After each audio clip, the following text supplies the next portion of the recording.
Hi and welcome to our short and sweet video series about how to track KPIs for startup collaboration.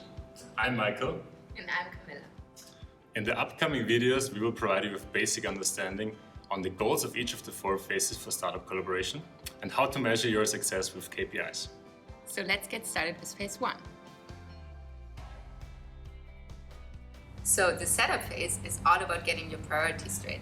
You would want to make sure you know why you want to work with startup. Is it about accelerating your business, bringing startup culture and spirit to your organization, or hiring new talent? In addition, you need to define topics for collaboration and get the long-term commitment of everybody involved.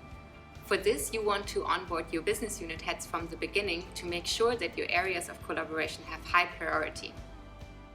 What kind of KPIs do you need to track in this phase?